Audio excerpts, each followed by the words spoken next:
Alors, bonsoir tout le monde. Bienvenue à la réunion régulière du conseil municipal du mois de septembre. Alors, je vais demander à Mme Moisan de vous lire l'ordre du jour. Est-ce que j'ai une copie? Voilà. On va m'entendre. Alors, bonsoir tout le monde. Au point 1, ouverture de la séance, que M. le maire vient de faire. Point 2, adoption de l'ordre du jour. En 3, l'approbation est suivie du procès verbal de la séance ordinaire tenue le 1er août 2022. Au point 4, consultation publique, période de questions concernant le projet de règlement 619-22 modifiant le règlement de zonage 610-2021 et certaines grilles de spécification. Au point 4, le rapport des inspecteurs en bâtiment de la MRC. Au point 5. Au point 6, le rapport des membres du conseil. Point 7, résolution d'adoption de la résolution 1906-22, règlement 618-2022 sur le transport collectif et adapté.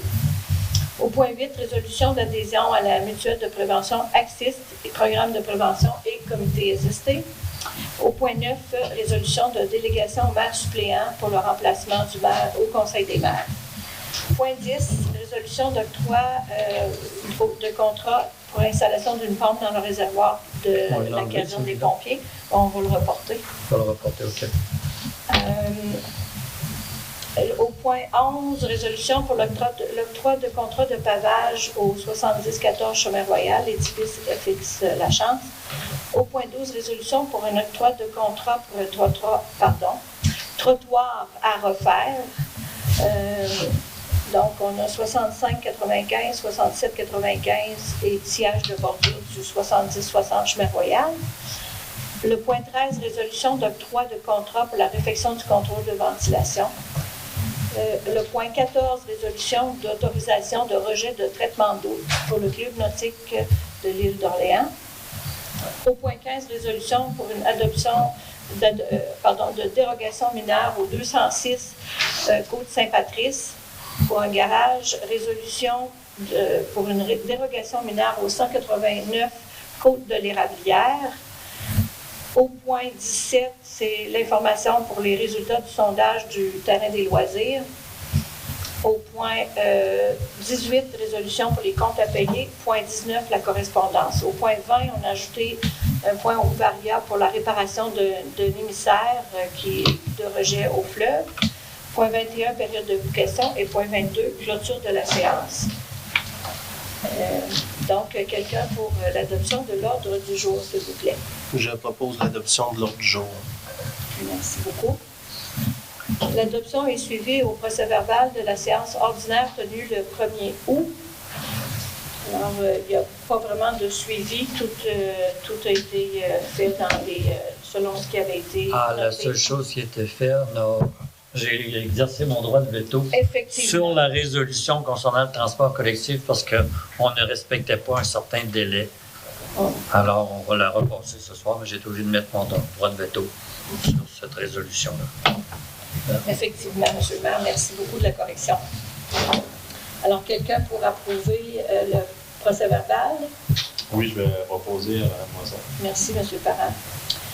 La consultation publique concernant le projet de règlement 619-2022, c'est ça que je me rends compte que j'ai laissé le document sur le comptoir. Alors, je vais aller chercher le document et je vous reviens dans quelques secondes.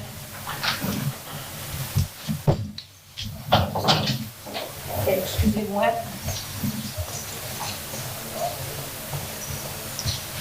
En réalité, ce projet de règlement-là, ça touche les résidences les résidences de tourisme pour lesquelles on avait appelé ça, j'ai un blanc de mémoire. Les usages conditionnels.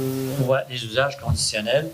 Alors, le but du règlement, c'est premièrement de limiter le nombre de résidences pour touristes dans le secteur de Saint-Laurent et de le limiter principalement dans les zones qui touchent le cœur du village. Alors, on a l'intention de limiter à 38. On s'était basé sur ce qu'on pensait le chiffre du moment, parce qu'on trouvait que 38, c'était déjà un pourcentage assez élevé versus le nombre de résidences dans Saint-Laurent. On a eu un décompte qu'on a fait dernièrement qui nous dit qu'actuellement, il y en aurait entre 28 et 30. Mais on a décidé de maintenir le chiffre de 38 en disant 38 sur 900 résidences. C'est quand même un pourcentage raisonnable, mais qu'on ne veut pas dépasser. Et dans certains secteurs du village, on le limite à 5. Vous parlez du cœur, il y a 38 dans le cœur.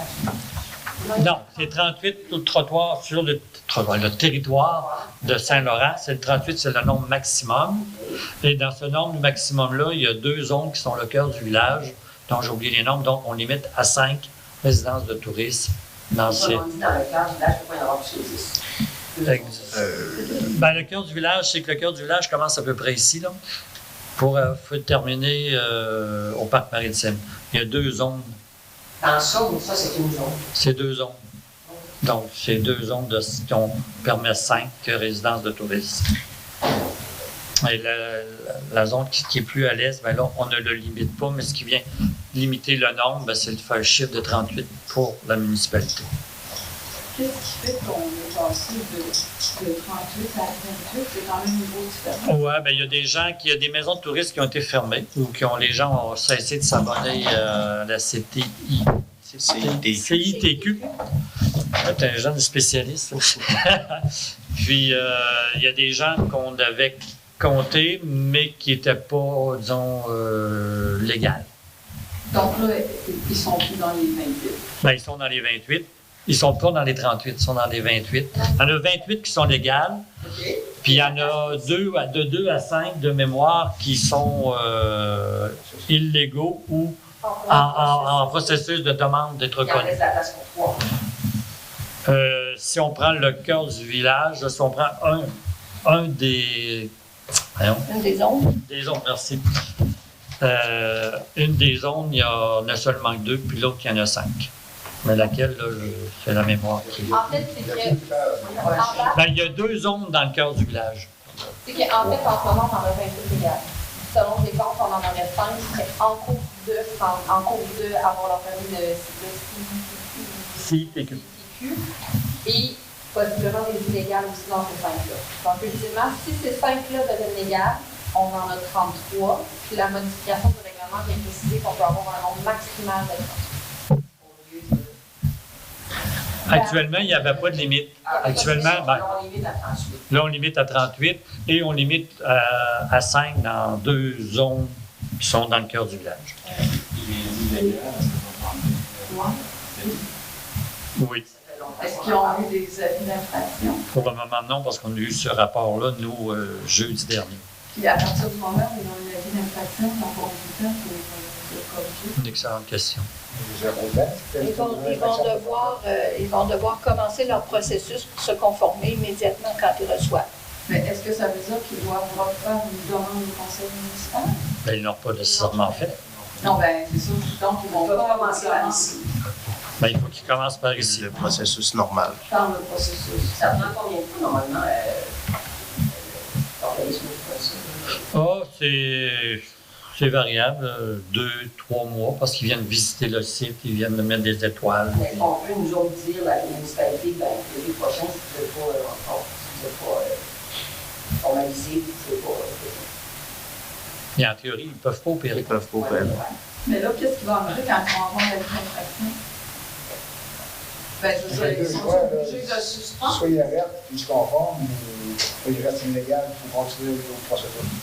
Non, mais ce que je veux dire, est-ce qu'ils doivent arrêter le Dans un avis de dérogation, c'est bien indiqué qu'ils doivent cesser immédiatement la pratique illégale. Tout avis de dérogation, c'est ça que ça dit. OK. J'en ai jamais vu. Oui. Mais est-ce que c'est... Si quelqu'un poursuit ses opérations, Il y a une récidive, un autre avis de dérogation. c'est ça, mais nous, on peut dire que l'autoroute, on ne peut pas dépasser 100 km/h. On sait que les gens dépensent facilement ça. Après ça, c'est rendu au niveau de la MRC là, qui émettent les constats d'infraction. Il y a un certain moment donné aussi au niveau de la MRC où est-ce qu'eux disent qu'il faut attendre de voir la réponse au constat d'infraction voir si la personne va payer ou va essayer de se conformer. En tout cas, les avis d'infraction puis les constats d'infraction. En premier, c'est un avis d'infraction. C'est de la municipalité. Oui, de la municipalité. Puis s'ils ne se conforment pas, là, à ce moment-là, ils reçoivent un constat d'infraction. Est-ce que c'est l'inspecteur qui fait le suivi? Oui, c'est l'inspecteur qui fait les suivis, qui refait des visites, etc. Nous, on ne sait pas nécessairement immédiatement là, si la personne a contesté ou pas. Là. On va le savoir éventuellement, mais les gens communiquent avec la MRC. Vous savez pas ceux qui sont pliés? Ben oui. Oui, mais pas toutes. Possiblement qu'il peut y en avoir qu'on ne sait pas qui sont pliés. Ah non, il y en a ça, on en doute. Puis par rapport au nombre, là, vu qu'actuellement on en a 28, mais vous en avez loué 38, donc on ferait qu'il y a encore de la place pour encore... Ben, c'est lorsqu'on a eu la discussion qui a duré quand même quelques heures entre nous, parce qu'on n'est pas tous d'accord pour dire qu'il y en a beaucoup, d'autres qui n'en veulent presque pas. Donc, on s'est arrivé, on a dit, bon, ben, actuellement, on présume qu'il y en a 38, puis on s'est entendu sur le 38. Quand on a su qu'il y en avait un petit peu moins, on a encore eu une discussion, puis la majorité a dit, bon, on garde le statu quo de 38, on va voir ce qui va se passer avec les illégaux ou encore les... Parce que si d'autres faisaient une demande entre-temps, ils l'obtenaient, ces gens-là, ils vont perdre leur tour. Oui. Ah oui, ben c'est ça. C'est là, ils savent qu'il y a une limite de 38. Fait que s'ils ne font pas la demande, puis à un moment donné, ils se présentent, puis ils sont le 6e dans la zone ici, ben cette valeur, c'est non automatique. Ils ne peuvent pas aller plus loin. Mais là, tant que le règlement n'est pas adopté... Il y a un effet de gel. Il y a un effet de gel. Pour un certain nombre de mois, là. Là, honnêtement, pour répondre à cette question-là, il faudrait que je le revérifie parce que ça vient de... La loi a changé il n'y a pas tellement longtemps, puis on ne fait pas ça souvent, ces modifications-là réglementaires, là, mais c'est 2 à 3 mois, là, il me semble, notre effet de gel. L'effet de gel, ça veut dire que si quelqu'un fait une demande en ce moment, là, c'est mis sur la glace. OK. J'ai une question qui est... Ben, c'est pas... Ça touche le règlement, dans le fond, j'ai malheureusement raté la réunion du mois d'août, mais il y a eu une autre demande, du 6301, je pense. Oh là là. Résidence de tourisme. Je ne fais pas la bonne adresse, là, au mois d'août. Vous avez passé une demande pour un usage conditionnel. Oui, tout à fait. OK. Oui, mais j'allume, là, oui, l'adresse. Je suis mêlée, mais c'est pas la résidence pour laquelle il y avait déjà eu une demande, puis finalement, il l'avait retirée parce qu'il y avait un problème. Je ne sais pas quoi, non? Non, ben non. Pourquoi au mois d'avril, il y a eu une résolution? En tout cas, de toute façon, cet endroit-là est conforme, là. Non, mais j'essayais juste de comprendre ce que vous avez dit, parce que j'ai écouté la présentation, et vous avez mentionné que c'était passé au mois d'avril. C'est eu, je pense. Il y a eu certains questionnements, là. Il y a eu des questions qui ont été posées au CCU, puis le CCU a répondu. OK. J'avais en tête que vous aviez mentionné, peut-être que je me trompe, qu'à un moment donné, finalement, ça pourrait pas être une résidence de tourisme parce que les propriétaires décidaient là, on parlait peut-être pas d'un nom. Il y en a une que les propriétaires résidaient, mais... Une résidence qui avait fait une demande de c'est pas la même. mais c'était pas la même. En fait, au final, c'était pas considéré comme une maison de tourisme. OK, mais c'était pas le... C'est un gîte. C'est un gîte. Fait qu'on avait comme Mais c'est pas le 6301. Non. C'est moi qui... Quand vous dites que c'est conforme là, quand on pourrait mettre un permis, là, en gros, c'est quoi les... C'est pour dire qu'un établissement conforme, là, c'est à quoi il va Tous les critères qui sont marqués dans le règlement d'usage conditionnel et par rapport au règlement de zonage, au nombre de places de stationnement, à l'eau, etc. Là. Est-ce qu'il y avait une limite de personnes? Oui. Oui, Le nombre de chambres et le nombre de personnes, oui, dans le règlement sur les usages conditionnels. Donc, est-ce que vous faites la lecture de... Moi, on a fait une ouverture, là, il y a mais une introduction faite. avec un blanc de mémoire en plus. Excusez-moi. Alors, attendu que le conseil municipal a souhaité encadrer de manière particulière les résidences de tourisme sur le territoire et de les autoriser à certaines conditions, attendu que le conseil municipal s'est doté à cette fin d'un règlement sur les usages conditionnels qui lui autorisait, comme lui autorisaient les articles 145-31 et 145-35 de la loi sur l'aménagement et l'urbanisme, attendu que le conseil municipal constate que, malgré ses efforts, la popularité de cet usage Et quantité élevée des demandes de permis qui lui est associée a pour effet de diminuer le nombre de résidences susceptibles d'être occupées de manière permanente par des résidents et de rendre l'occupation du territoire saisonnière. Attendu que le Conseil souhaite de nouveau limiter le nombre et la localisation d'un tel usage sur son territoire, sans pour autant minimiser son apport au développement économique de la municipalité. Attendu que la loi sur l'aménagement et l'urbanisme permet à l'article 113, paragraphe 4.1 de déterminer le nombre maximal d'endroits destinés à ces usages identiques ou similaires. Attendu que la loi sur l'aménagement et l'urbanisme permet à l'article 113, paragraphe 21 de régir, restreindre ou prohiber à l'intérieur de certaines zones où les usages résidentiels et non résidentiels sont permis, le changement d'un usage résidentiel à un usage non résidentiel autrement permis dans cette zone. Attendu que le Conseil souhaite limiter le nombre total de ces résidences pour touristes à 38 pour l'ensemble du territoire de la municipalité, soit celui établi à l'été 2022 en particulier, d'en limiter la présence dans certains secteurs. Attendu que des coquilles se sont glissées au moment de retranscrire la grille de spécification concernant les usages permis dans certaines zones, notamment au niveau des établissements de récréation CG. Attendu que pour ces raisons, une modification de son règlement de zonage ainsi qu'aux grilles de spécification devienne nécessaire. Attendu que le projet de règlement est disponible sur le site Internet de la municipalité ainsi qu'au bureau municipal ici au 6822 Chemin Royal à Saint-Laurent. En conséquence, le règlement de zonage est modifié par les éléments suivants. Au chapitre 15, concernant les dispositions particulières relatives à certains usages, constructions ou ouvrages, à la section 11, bâtiments complémentaires à une résidence destinée à abriter des animaux non domestiques, devient la section 12 et les sections subséquentes sont renumérotées en conséquence. Ça parle juste du changement de numérotation des chapitres. À l'article 2, le chapitre 15, intitulé « Les dispositions particulières relatives à certains usages, constructions ou ouvrages » est modifié par l'ajout de la nouvelle section 11, « Les résidences de tourisme » qui prévoit les dispositions suivantes, à savoir contingentement, en plus d'être tenu de satisfaire aux critères énoncés dans le règlement sur les usages conditionnels.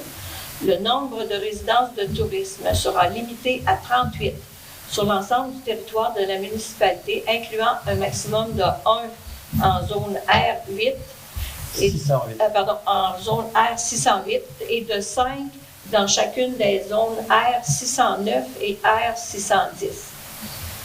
L'article 3, les grilles de spécification de certaines dispositions de zonage relatives aux zones à dominance mixte, à dominance agricole et de villégiature sont corrigées et modifiées de façon suivante. Donc, par le retrait des usages CG1, salle de spectacle, et CG2, activité intérieure à caractère commercial en zone R610, par l'ajout des usages de CG1, salle de spectacle, et CG2, activité intérieure à caractère commercial en zone CM600. Le tout tel que ces modifications apparaissent aux grilles que l'on retrouve à l'annexe 1 du présent règlement, intitulé « Modification des grilles, règlement de zonage », et les grilles sont ici. Les zones, le retrait des usages, c'est la possibilité des activités salle de spectacle à partir d'ici en allant jusqu'à l'église. Et l'ajout des usages salle de spectacle et activités intérieures, c'est que ces activités-là seront limitées aux zones qui font partie des zones institutionnelles, le CM, là. Donc le CM 600, et il y a le CM la zone près de l'église, Espace FX La Chance, et l'autre zone CM, c'est la zone du parc maritime. Alors, c'est les seuls endroits dans la municipalité où il peut y avoir des spectacles en plein air ou des spectacles sous forme commerciale. Et donc, les zones, c'est ça. La zone 611, elle part d'ici. La zone 610 part d'ici et s'en va jusqu'à l'église. Ensuite, de l'autre côté la zone 610, elle, c'est la zone la zone 609, excusez-moi, c'est entre l'église et le parc maritime. Le 608, j'ai oublié où elle était. La 608, c'est une petite zone en haut, là, où est-ce qu'il y a seulement, attendez-moi un petit peu. Dans le temps, on avait un beau chose Oui, c'est plastifié. ça. Puis, j'aurais voulu le mettre à l'écran, mais ça sortait pas bien. J'ai fait des tests, puis ça sortait pas bien. La 608, en tout cas, je pourrais vous la retrouver. Là, Sylvain, c'est-tu par cœur, la 608? La R608? Pour les photos, Moi, je pense que oui. Ça donne à peu près jusqu'au calvaire. C'est un petit bout de... C'est pas une grande zone, là. Puis à cet endroit-là, c'est limité à 1. Un peu avant la route des prêtres. Un peu, dans le calvaire, un peu avant la route des prêtres, la ferme Louis Gosselin. Non, c'était pas la côte Je vais Leclerc. aller la chercher. C'est la côte Leclerc, me semble. Ouais. Je vais vérifier. OK. Sinon, j'ai un papier sur mon bureau, là aussi. Dans le dossier jaune qui est marqué urbanisme. Est-ce qu'il y a d'autres questions concernant le projet de règlement? Est-ce que vous allez chercher un peu pour quelqu'un qui loue une chambre une semaine, ou pas une chambre, une maison une semaine, que vous allez chercher, comme on voit dans les hôtels de Montréal, même à Québec, un revenu là-dessus?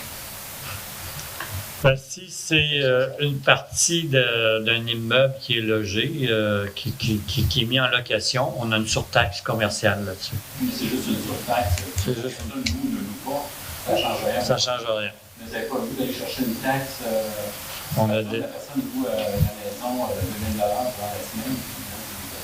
Vous allez chercher un montant. Non, pour l'instant, la seule chose qu'on va chercher, c'est la surtaxe commerciale. Les municipalités sont limitées quand même aussi dans ce qu'elles peuvent aller chercher de ce qu'elles peuvent facturer comme taxe.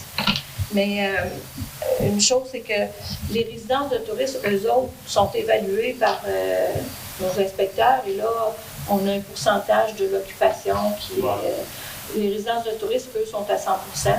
Donc, ils sont 100% taxés commercial. L'hébergement touristique dans les autres, les gîtes, les auberges, ben, eux, ils ont seulement un certain pourcentage là, qui est la partie commerciale qui est taxée. Ça peut représenter Tout dépend de l'évaluation. Et de la superficie. Un commerce. Admettons que vous avez?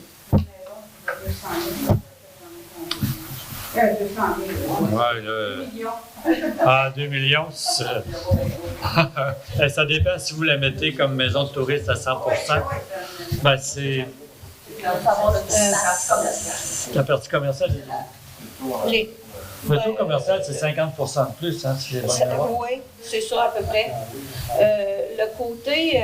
Vous mettez 50% de plus de taxes, puis c'est votre surtaxe sur l'immeuble. Si c'est à 100%, là, c'est utilisé à 100%. Mais je comprends Tu trouves pas? Oui, j'ai trouvé. C'est ça des coteaux que je parlais, c'était la 606. La 608, c'est Côte-Vierge, Côte-Claire, les terrains, en fond, qui sont vers C'est ça. Ah, OK. Les deux Côte-Leclerc, Côte-Vierge. Pourquoi vous dites que c'est occupé en partie? Moi, je pense que les résidences de tourisme, il y avait Non, la résidence de tourisme, la majorité du temps, est occupée à 100%, donc c'est 100%. On parlait des gîtes. Un gîte qui, mettons... Le gîte et l'auberge. Le gîte, c'est donc, il occupe une partie personnelle, puis il y a une partie qui est louée, qui normalement est peut-être 20 ou 30%. Là. Les gîtes ne sont pas très surtaxés. De toute façon, l'avantage d'un gîte, c'est qu'on a quand même une vie communautaire avec des gens qui sont là pendant les mois de novembre, décembre et autres. Là. Puis, alors que la maison de tourisme, ben, on sait qu'il y a des périodes qu'il n'y a personne. Puis... C'est 800 ou 900? 869 aux alentours de résidentiels. Là. On a 1000 quelques comptes de taxes, incluant les commerces comme tels, les fermes. Les résidences, 800, les 860, entre 860 et 870. On en a combien de saisonnières? De moins en moins. Le nombre de chalets, on en a de moins en moins. Si je me souviens bien, on est en bas de 100, nous autres, maintenant. Ah oui? Oui. Il y en a beaucoup qui ont été transformés en résidence permanente. Ils sont rompus Dans les 800, oui.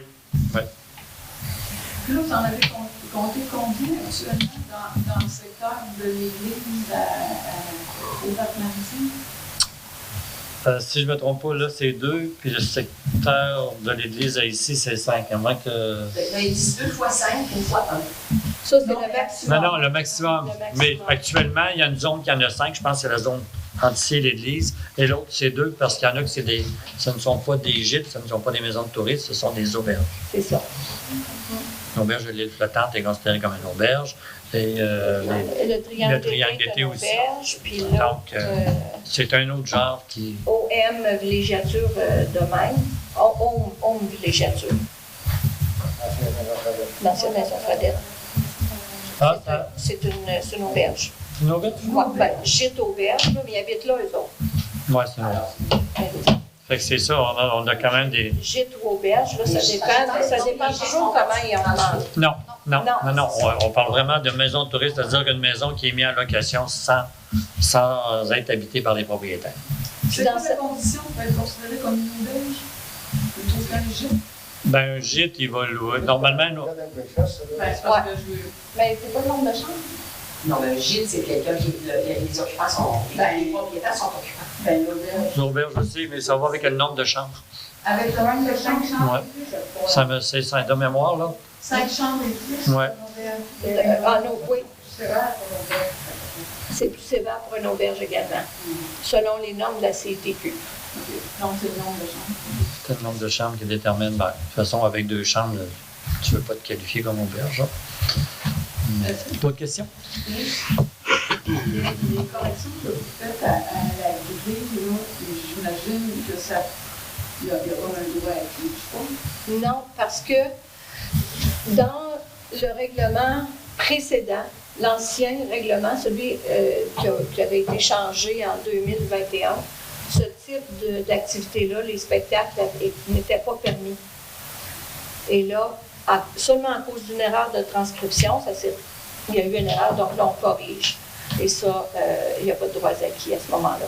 Le règlement de 2021, il y a une erreur qui s'est glissée dans le règlement de 2021. Dans la grille, Dans la grille. Dans la grille. Si on pense entre autres au programme, c'est avant 2021. Exact. Oui, mais là, c'est un inspecteur qui nous a soulevé ce point-là dans nos grilles, qui a dit qu'avant c'était interdit et qu'on va avoir la possibilité d'agir sur ce point-là. Mais si l'autorisation, s'ils ont un permis depuis avant 2021. Mais c'était interdit avant aussi. Ah, c'était interdit. C'est ça que je dis. C'était interdit avant. OK. Ouais. Non, je pensais que vous parliez du règlement 2021. Le règlement 2021 a généré cette petite erreur-là, dans cette zone-là. OK. Et tout ça, ça va être en vigueur et c'est tout. Dès que, oui. Donc, demain, là, la prochaine étape, là, c'est on doit avoir on doit aviser les citoyens que là, ça a été adopté, qu'il y a eu la consultation publique. La prochaine étape, c'est de dire aux gens, s'il y a des gens qui ne sont pas d'accord avec ce projet-là, vous avez le droit de demander une ouverture de registre. Ça prend tant de signatures, c'est au-dessus d'une centaine, aux environs d'eux. J'aurai le chiffre. Parce que ça couvre tout le territoire de la municipalité. Exactement. Et s'il y avait un certain nombre de signatures pour une ouverture de registre, ça veut dire que la municipalité irait en référendum pour ce projet-là. Et ça prend un certain nombre de signatures. Après ça, il va y avoir l'adoption du deuxième projet, puis il va y avoir l'adoption finale. Est-ce qu'on va arriver à temps pour le démolir? Oh mon Dieu, oui. On va arriver avant les fêtes. Ah, bon. Oui. Sauf s'il y a un référendum. Ah, sauf s'il y a un référendum, on a un certain temps, là, mais on devrait être... Normalement, un processus comme ça, c'est aux alentours de 6 mois. Là, Mais je m'excuse, quand on parle de spectacle, on veut savoir. C'est exactement ma question. Est-ce que c'est un spectacle intérieur, extérieur, Un mariage, mettons, spectacle dans le mariage. C'est une activité commerciale, autre que l'hébergement. Ces activités commerciales-là ne seront pas permises. Non plus. Ne sont pas permises, non, c'est ça. On n'a pas le droit, exemple, de payer pour aller se marier dans une résidence de tourisme, mais on pourrait faire un mariage chez nous personnel. Oui, oui. Chez vous, personnellement, vous pourriez accueillir, si c'est pas commercial, si vous ne payez pas pour faire venir, si les gens ne payent pas pour faire le mariage chez vous. C'est exceptionnel. De location touristique qui décide de faire un mariage. Bon, alors. Ça dépend du genre de mariage. Tu sais, si c'est 10 personnes qui se réunissent, c'est pas... Quand ils peuvent utiliser, j'imagine, le terrain, mais ils ne peuvent pas bouger plus que tant que ça. Mais c'est pas ça que ça dit. C'est que ça, c'est une activité. C'est ça. Les activités intérieures à caractère commercial, les mariages sont inclus dedans. OK? Toutes ces activités-là, commerciales intérieures, les mariages, les balles de graduation, c'est inclus dedans. Les seuls endroits où ces activités-là sont permises, c'est dans les zones CN, c'est-à-dire les zones institutionnelles, les zones de l'Église, puis zones du parc maritime. Je m'excuse, je ne sais pas comment ça fonctionne. Si un mariage qui est organisé dans une maison de location, est-ce qu'on vous fait une demande? Non. Est-ce que vous avez un suivi là-dessus? Et vous attendez Mais là, les gens. Du fait que ça devient illégal, on n'a pas de demande parce que c'est illégal. En fait, à partir du moment que c'est interdit, les gens ne peuvent pas faire de demande. Présentement, non, on n'en a pas. Il n'y a aucun suivi là-dessus. Non. Donc, les gens vont devoir porter plainte maintenant. Oui. Mais on aura le règlement pour aller. C'est ça. Puis, les salles de spectacle, c'est intérieur, extérieur? Oui. Ça veut dire que là, vous venez d'interdire les spectacles comme cet été à l'État. Ils peuvent avoir lieu, mais il faut qu'il y ait lieu dans le parc institutionnel ou au parc maritime. Ça. La municipalité, de toute façon, M. le maire, corrigez-moi, mais la municipalité a toujours encouragé de toute façon ses citoyens là, à utiliser les locaux de la municipalité à très, très faible coût également, là, lorsque c'est principalement, je prends juste l'exemple des salles de cours ici, les gens peuvent utiliser les salles, ils peuvent louer l'abri permanent, ils peuvent... s'ils veulent tenir des activités à nature caractère commercial. D'autres questions? Donc, ça veut dire que les gens, je ne sais pas comment les appeler, qui sont visés par ça, à la limite, ils vont devoir contester ou aller en cours s'ils ne sont pas d'accord avec ça. Bien, la première chose qu'ils peuvent faire s'ils ne sont pas d'accord, c'est de demander l'ouverture de registre. Non, mais ça leur prend un certain nombre de... Non, ça prend un certain nombre de signatures. Puis si le règlement est adopté, bien là, après ça, il faudrait qu'ils prennent des procédures. C'est ça, des procédures légales. Oui, c'est ça. Il faut dire que c'est les abusé. ce sont les propriétaires. C'est des résidents de Saint-Laurent. C'est pas les clients de ces endroits-là, c'est les payeurs de taxes. Ça va pour tout le monde? C'est beau? Madame Moisard?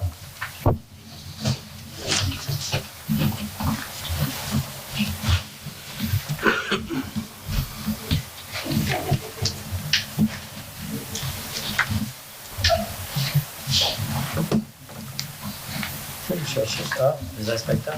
Mais oui.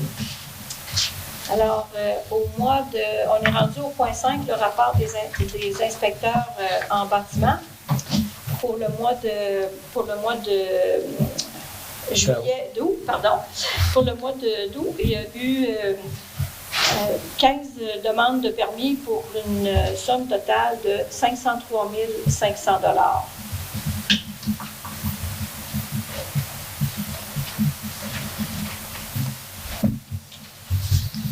Rapport des membres. Monsieur Goulet. Le 22 août, j'ai participé au CA de la bibliothèque. Le 6 septembre, j'ai participé au conseil d'administration du parc maritime en tant qu'observateur. Puis le 7 septembre, j'ai participé à une rencontre de travail avec le conseil municipal. C'est mes activités pour le mois d'août et début septembre.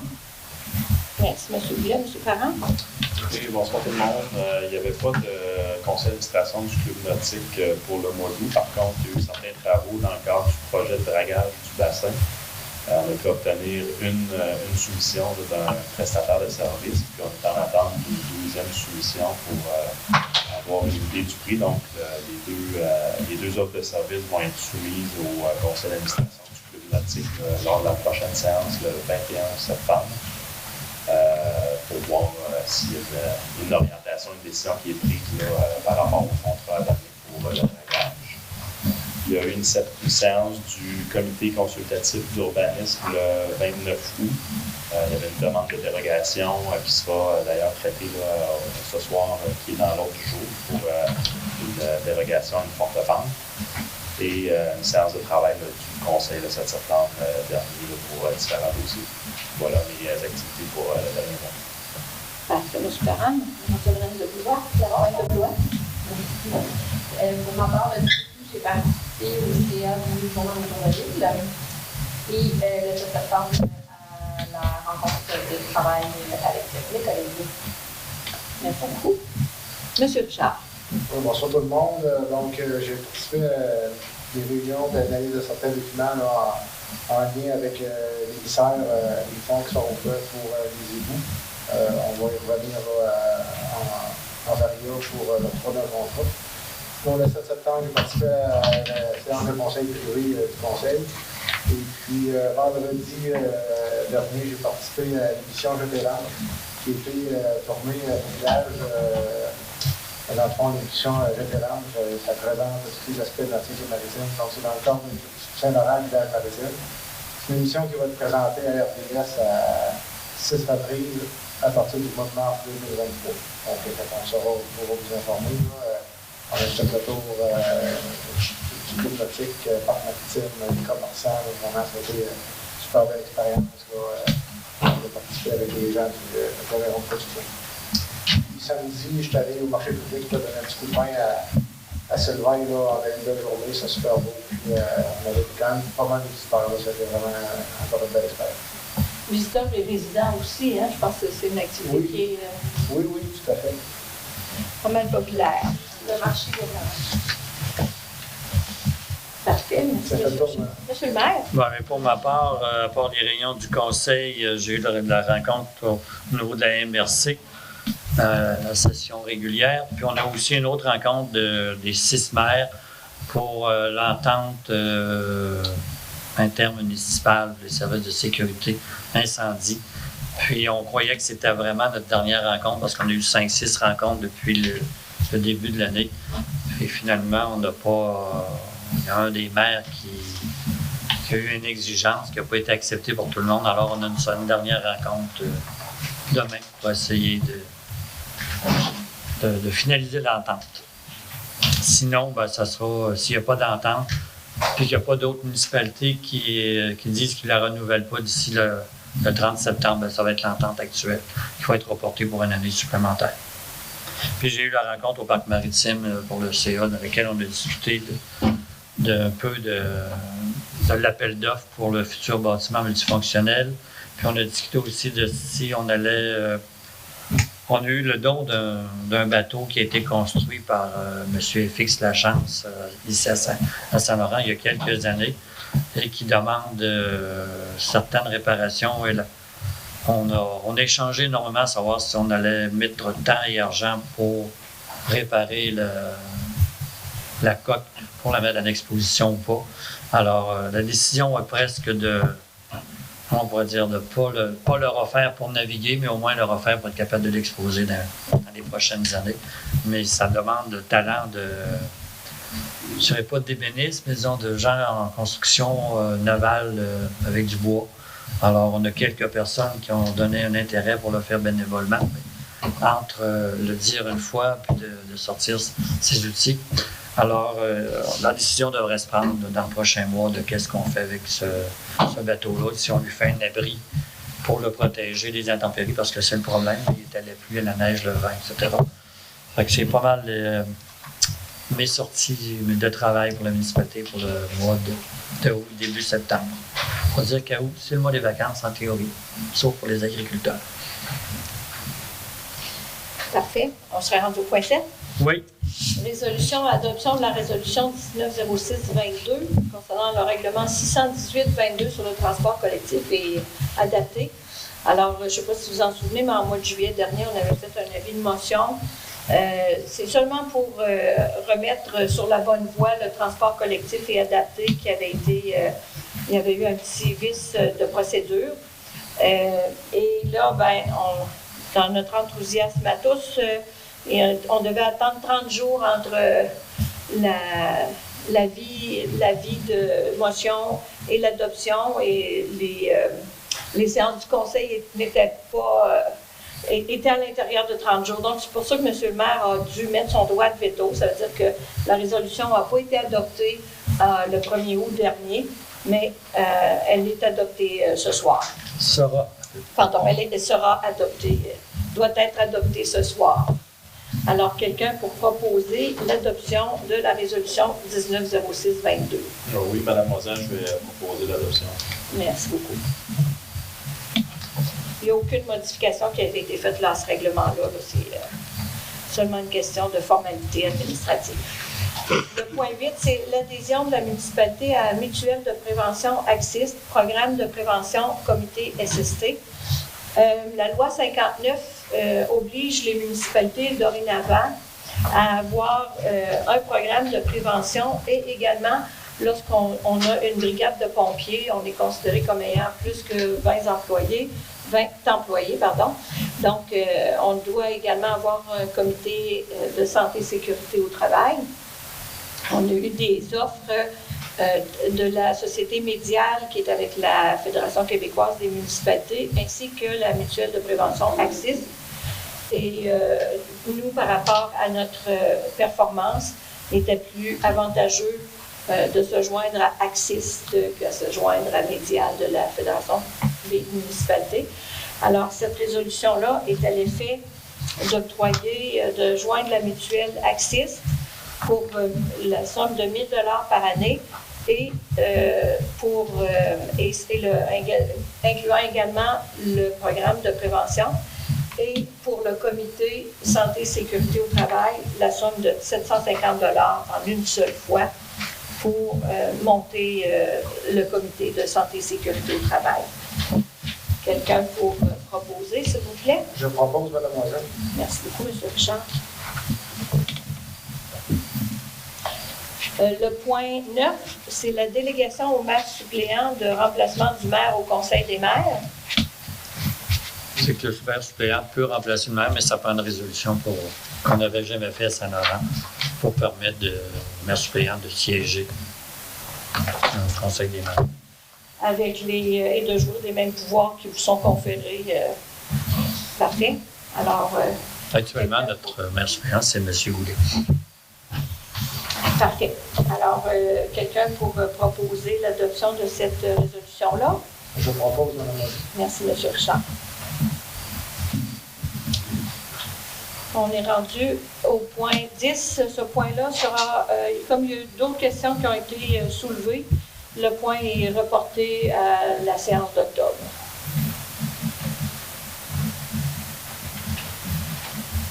Point 11, le contrat de pavage du 70-14 Chemin Royal. Alors, au printemps dernier, la municipalité avait s'est vu octroyer par le Fonds d'accessibilité du gouvernement du Canada la somme de 56 323 $ pour des projets bien particuliers. La demande de subvention avait été faite pour rendre accessibles les entrées des divers édifices municipaux par la pose d'ouvre-portes automatiques et le pavage du terrain de FX La Chance pour le rendre accessible jusqu'à l'arrière à la montée pour les personnes handicapées. Alors, on a eu cette résolution-là est à l'effet d'octroyer le contrat de pavage de gré à gré à l'entreprise PAVCO pour la somme de 24 670 avant taxe. Et les deniers proviendront entièrement de la subvention reçue du Fonds d'accessibilité. Alors, quelqu'un peut proposer ce contrat-là? Je propose, Mme Moiseau. Merci beaucoup. Le responsable des infrastructures. M. Marion. Le prochain contrat, c'est pour...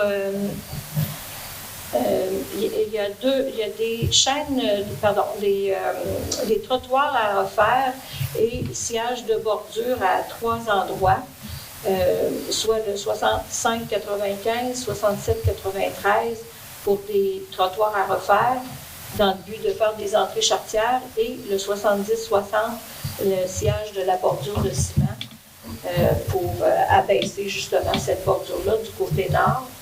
On a eu des prix de trottoirs et chaînes Picard. Et donc, c'est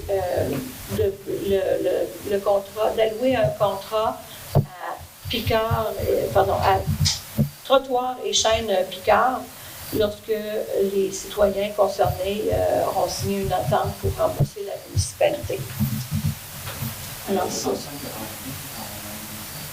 oui, c'est vrai. J'ai oublié d'enlever cette adresse-là. L'autre adresse, c'est 67, 95 ou 93? 15. Oui, il y a eu une erreur. C'est un 5 au lieu d'un 3. C'est des demandes de citoyens. C'est des demandes de citoyens qui, lorsqu'on a refait les trottoirs, on les a fait un peu selon la demande des propriétaires qui nous disaient OK, moi je vais avoir une entrée charnière ou pas. Et vis-à-vis ces lots-là ou ces propriétés-là, il n'y a pas eu de demande, donc on a refait le trottoir comme il était avant. Alors, ces gens-là nous demandent de faire des travaux, mais comme nous, on a déjà payé pour un trottoir, bien, on demande aux citoyens demandeurs de payer, de nous rembourser le coût. Nous, on a une subvention pour ça? Non. Okay. Ça, c'était dans le cadre du projet d'égout qu'on a refait les trottoirs. Les trottoirs, donc, tout ce que le trottoir Picard va chercher, c'est le résident qui fait la demande qui va rembourser la municipalité. Alors, mais... Monsieur Goulet? Côté 70-60, c'est dans le bout c'est du côté nord, dans le bout en face du bureau de poste. Okay. Mais c'est juste une bordure, là. C'est scie à bordure qui est pas mal moins cher que dans un trottoir et d'en refaire une entrée charretière. Alors, quelqu'un pour proposer le... Merci beaucoup. Monsieur Bertrand va intervenir À la période des questions, monsieur.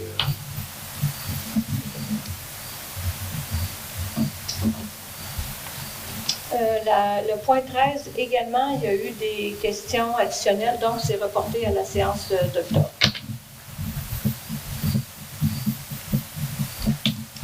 Parfois, lorsque les soumissions arrivent, ben, c'est ça, il y a d'autres questions ça soulève d'autres questions. On est rendu en hygiène du milieu, l'autorisation de rejet de traitement d'eau du club, de la part du club nautique. C'est que le système de traitement d'eau du club nautique de l'île d'Orléans s'est avéré être défectueux.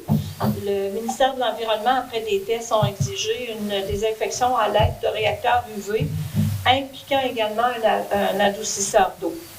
Cet adoucisseur générera 380 litres d'eau résiduaire aux 3 jours dans le réseau d'égout municipal. Le MCC, lui, exige des confirmations écrites que le réseau et le système de traitement des eaux usées a la capacité suffisante pour recevoir ces rejets.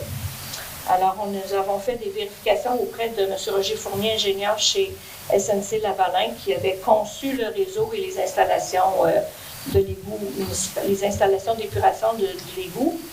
Et la réponse de SNC Lavalin est à savoir que la station a été conçue pour pouvoir amplement recevoir ce débit d'eau additionnel. Donc, c'est une réponse favorable pour le club nautique de l'île d'Orléans à rejeter les 380 litres d'eau résiduaire aux 3 jours dans le réseau de traitement d'eau usée municipale. Quelqu'un pour proposer cette résolution-là? Oui, Mme Rosa, je vais proposer l'adoption. Merci beaucoup, M. Parent. prochaine résolution, c'est la dérogation mineure pour la construction d'un garage avec une légère Pente. En forte pente, mais avec une légère dérogation par rapport aux marges. Et là, malheureusement, je m'aperçois que dans mes notes, j'ai oublié de mettre la dérogation, mais elle sera inscrite dans le procès verbal. C'est une dérogation mineure qui est passée au Conseil consultatif d'urbanisme dont M. Parent est membre, puis leur recommandation, c'est d'accepter la dérogation mineure, autant au niveau de la marge que de construction en pente forte, après avoir reçu un avis d'un ingénieur au niveau que le sol était capable de supporter l'infrastructure. Parce que depuis 2021, on a un nouveau règlement justement sur les constructions en terrain à forte pente. Et il doit absolument y avoir un rapport géotechnique qui doit accompagner toute demande de construction. Alors, cette demande-là était également conforme. Quelqu'un pour proposer l'adoption de cette résolution-là? Oui, je vais proposer à Mme Moisson. Très bien. Du côté de la côte de l'Érablière, est-ce que vous voulez expliquer, M.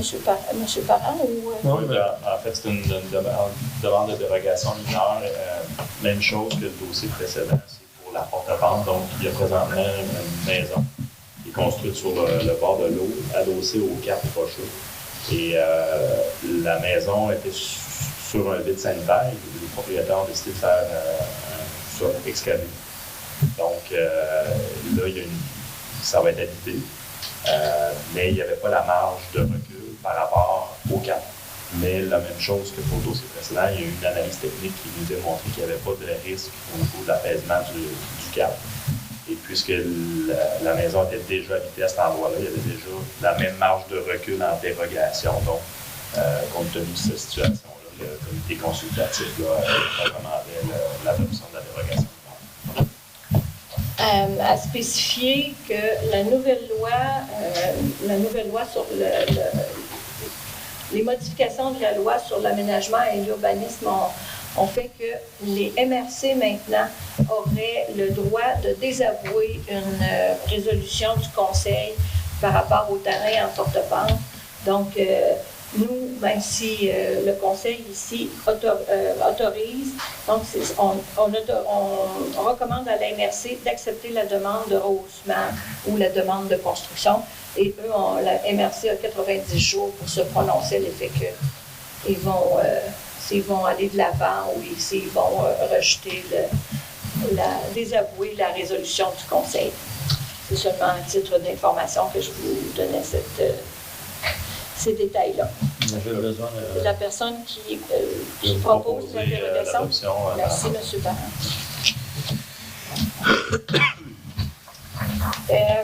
Le prochain point, ce n'est pas une résolution, c'est de l'information parce que c'est un sondage qui a été fait, que le Conseil avait demandé de faire à la fin de l'été pour le réaménagement possible du terrain des loisirs. On a eu, en date d'aujourd'hui, 135 répondants, donc c'est plus que 10% de la population, c'est quand même très bon. Et par rapport aux 3 questions, il y avait les questions sur les infrastructures hivernales essentielles en ordre de priorité, 1 à 3. Donc, les gens demandent une patinoire régulière, vraiment à 112 réponses.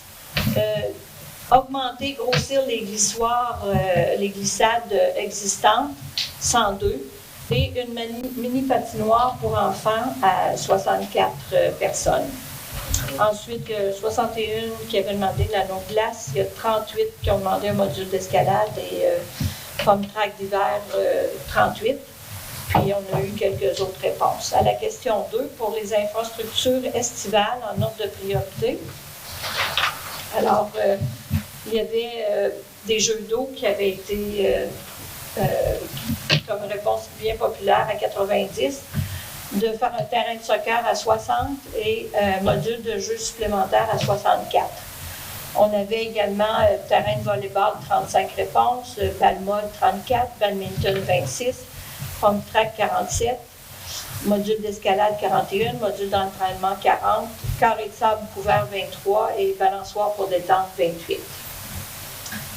Il y a eu également la question 3. Seriez-vous prêt à financer une augmentation de taxes pour une partie des dépenses liées à ces futures installations?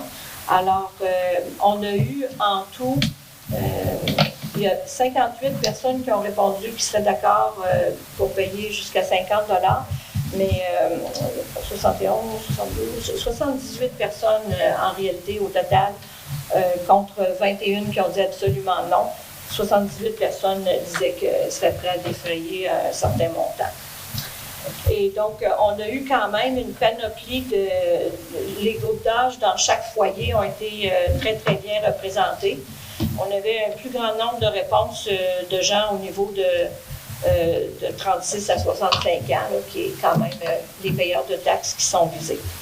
On a eu certains commentaires là, que le Conseil va prendre en considération lors de son réaménagement, mais ça renforce. On avait eu, je ne sais pas si vous vous souvenez, on a eu une subvention de 100 000 $ pour la patinoire, donc ça également, ça rentre dans... Ça montre que c'est la volonté des citoyens de garder les infrastructures existantes aussi, là, les infrastructures sportives existantes. C'est pas la période de questions, monsieur. Ça veut dire qu'on ne pouvait pas dire qu'il y aurait Oh, bon, on a presque fini, monsieur. Oui. On serait rendu au niveau des comptes à payer, monsieur le maire.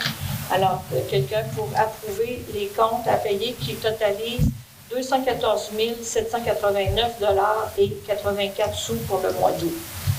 Je propose le paiement des comptes. Merci.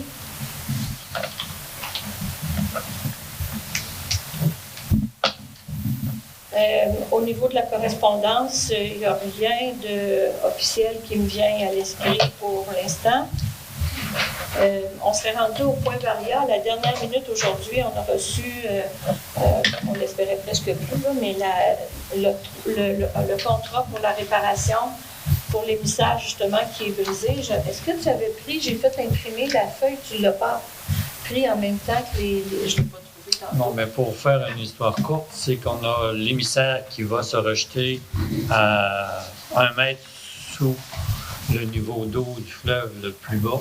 C'est le rejet de nos installations. Et sur le terrain privé qu'on traverse au sud du chemin royal, on a un trou d'eau. Puis on s'est aperçu que le tuyau se sauvait vers le fleuve. Ce qui faisait qu'à un moment donné, l'eau, au lieu de sortir dans le milieu de Saint-Laurent, ben, jaillissait dans la propriété privée. Et alors, on a essayé de savoir si le problème venait de l'ancrage au milieu du fleuve ou si c'était le matériel du tuyau qui rapetissait à cause des conditions climatiques. On n'a pas eu vraiment de réponse, mais on a eu une suggestion pour éviter d'avoir encore un bris qui pourrait inonder le terrain.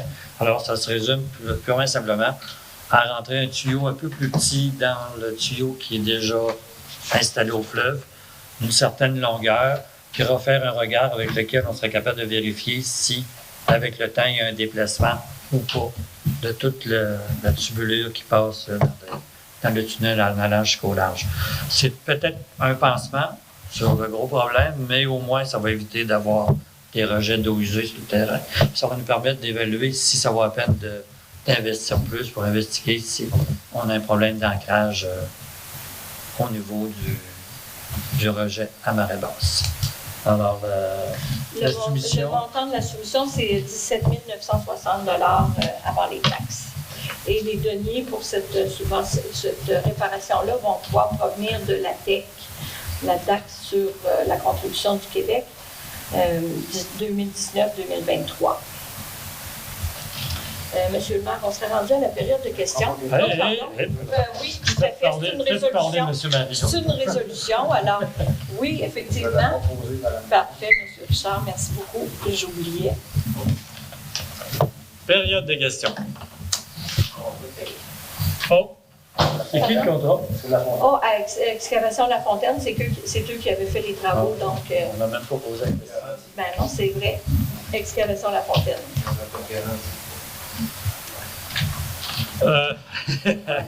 Ça fait plus de 5 ans. Hein? Oui. Mais il n'y a personne. On est sur un numéro de question? Oui. Il n'y a pas un ingénieur dans la compagnie qui est capable de venir voir? Non, ben ils sont venus voir, ils ont regardé, ils ont posé des questions à savoir si le matériel pouvait prendre l'expansion ou pas. Mais finalement, c'est la solution qu'ils nous ont proposée pour éviter des... M. Richard était... Oui, ça me fait plaisir de vous laisser la parole, M. Richard. Dans le fond, on a échangé, là, j'ai participé beaucoup à cette discussion-là, on a échangé avec des spécialistes, avec des spécialistes du Québec, de la compagnie Norex, qui fait ce genre de concept-là. Et les gens de SNC qui en font leur premier projet. Et puis, d'essayer de trouver exactement la cause, il faudrait investiguer tellement que ça coûte beaucoup moins cher de faire une intervention pour réparer la solution et monitorer ce qui peut arriver dans l'avenir. Puis si effectivement, l'avenir nous dit que la conduite semble vraiment s'en aller vers le fleuve, ben là, on devra aller investiguer. Mais la façon, les plans de construction, les photos qu'on a consultées, c'est un gros massif de béton qui est au bout de la conduite. Et quand on regarde les roches sur le bord d'enrochement du quai qui se déplace pratiquement jamais l'hiver, on peut vous penser là, que ce massif de béton-là est en train de sauver là, avec un petit peu de glace qui passe par-dessus. Donc, s'il y a eu un mouvement de ça, investiguer ça pour trouver la réponse. À l'heure qui est là, tout le monde est d'avis que c'est pas notre affaire. On fait une réparation qui peut prendre une expansion encore au niveau de la conduite, au niveau du déplacement. Éventuellement, si c'était vraiment majeur, à ce moment-là, il faudrait investiguer plus tard, mais pour l'instant, personne ne juge que c'est nécessaire. Donc, ça, on a une subvention. C'est pas une subvention, ce qu'on appelle la TEC, la taxe d'essence au Canada-Québec, c'est des argents que nous, on peut réinvestir dans des infrastructures. Donc, est-ce qu'eux nous offrent une garantie de 5 ans? Parce que là, on a dépassé 5 ans. On l'a dépassé 5 ans. Pas beaucoup, on l'a dépassé. Ben là, la garantie qu'on va avoir, c'est sur le travail qu'ils vont faire, mais comme c'est déjà un travail qui fait que ça va permettre... Et là, il y aura des regards, il y aura des... Il faut voir les garanties là, aussi qui ont été données. Normalement, après la réception des travaux, c'est 1 ou 2 ans. Ça va vérifier, mais sur ce genre d'opération-là, c'est du forage dirigé. Il faudrait se battre longtemps pour faire une garantie là-dessus. Et qu'est-ce qu'il y a au niveau de la conformité qui a eu cette problématique? C'est sur la servitude de la municipalité. Ah, OK. C'est dans notre servitude. Dans la servitude. C'est dans la servitude. Bon, je pense, mais ça se faisait quand même. Il demeure propriétaire, mais on a une servitude. Donc, on a le droit de faire. On va le poursuivre. Non. Non, parce qu'en réalité, l'eau qui est rejetée, c'est de l'eau qui est traitée, donc en théorie, elle ne pollue pas. C'est un terrain vacant. C'est un terrain vacant là, pour l'instant. Monsieur Savard. La question est, de quel matériel l'intérieur de ce conduite-là, Ah, monsieur Marion? En PEHD, on ne sent pas d'éthylène haute densité. Ça ne peut pas, s'il y a une mouvement de sol, ça ne peut pas crocher la cible. S'il y avait un mouvement de sol, ça pourrait être une explication, mais c'est un forage qui est réalisé dans le roc. Donc, là, dans le roc, on soupçonne peu un mouvement de sol à ce moment-là. Il y a eu un problème lors de la construction, c'est cette conduite-là. Oui. Elle avait été mal percée ou... En fait, les conditions de roc étaient un peu changeantes. On a un calcaire, puis on va pas rentrer dans les détails, là, mais il y a comme un calcaire et un schiste. Il y a le schiste, lui, avec l'effet des marées, etc., l'exposition, c'est un roc qui